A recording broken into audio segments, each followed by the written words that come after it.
তো এটা সেই লেভেলের একটা জায়গা আছে। আমি আছি প্রকৃতির একটা মনোমুগ্ধকর জায়গাতে। আমি আছি এখন ঘাগরে। ঘাগর তুলসীপুর হাড়মাসড়া, এটা তালডাংরা ব্লকের অন্তর্ভুক্ত, জেলা বাঁকুড়া। বাঁকুড়া থেকে ঘাগরের দূরত্ব প্রায় 35 কিলোমিটার। এই দেখো আমার মামা পিকনিকে এসে মধ্যাহ্ন ভোজন সারছে। সত্যি ঘাগরের প্রকৃতি অসাধারণ।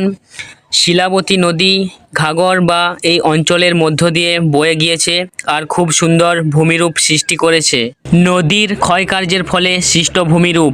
এখানে অনেক ছোট বড় পাথর চারিদিকে ছড়িয়ে ছিটিয়ে আছে আর এই পাথরের মধ্য দিয়েই বয়ে চলেছে জল। তো ঘাগরকে মিনি ওয়াটারফলস বা ছোট্ট জলপ্রপাত বলা যেতেই পারে। এই পুরো এলাকা জুড়েই পিকনিক স্পট। এই যে আমাদের পিকনিক স্পট।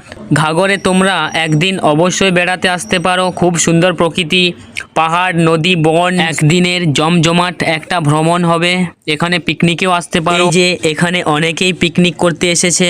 চারিদিকে শুধু পাথর আর পাথরের ভূমিরূপ অসাধারণ। শিলাবতী নদী এখানে খুব সুন্দর ভূমিরূপ সৃষ্টি করেছে। তোমরা যদি এখানে বেড়াতে আসো তো অবশ্যই শীতকালে আসবে। বর্ষাকাল বা অন্যান্য সময়ে নদীতে প্রচুর জল থাকে, তাই তোমরা এই পাথরের উপর পা রেখে রেখে চারিদিকে ঘুরে বেড়াতে পারবে না। এই দেখো খুব সুন্দরভাবে নদী বয়ে চলেছে আর চারিপাশে ছোট বড় মাঝারি নানা রকম পাথর, শুধু পাথর আর পাথর। শরৎকালেও এখানে আসতে পারো, খুব সুন্দর লাগবে। চারিপাশে শুধু কাশফুলের মেলা দেখা যাবে। ঘাগরে যদি একবার বেড়াতে আসো, এখানের প্রকৃতি তোমাকে মুগ্ধ করবেই করবে। যত দূর চোখ যায় খুব সুন্দর প্রকৃতি। এই দেখো খুব সুন্দরভাবে নদী বয়ে চলেছে। নদী বয়ে যাওয়ার শব্দটা শোনো একবার।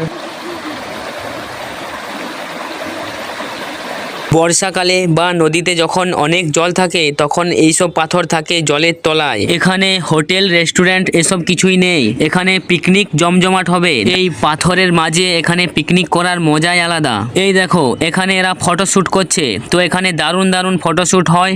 ফটোগুলো দেখতে খুবই সুন্দর লাগবে। সত্যি প্রকৃতির অপরূপ রূপ ঘাগর, খুবই সুন্দর লাগলো। আজকের একটা দিন পুরো এখানেই কাটালাম, পাথর ও জলরাশির মাঝে। আবারও একদিন আসবো। Bye bye. সূর্যি মামা ডুবতে চলেছে, বিকেল হয়ে এসেছে। তো এখানে এরা পিকনিকে অনেক মাইক বক্স নিয়ে এসেছে, নাচ গানের মধ্য দিয়ে খুবই আনন্দ করছে।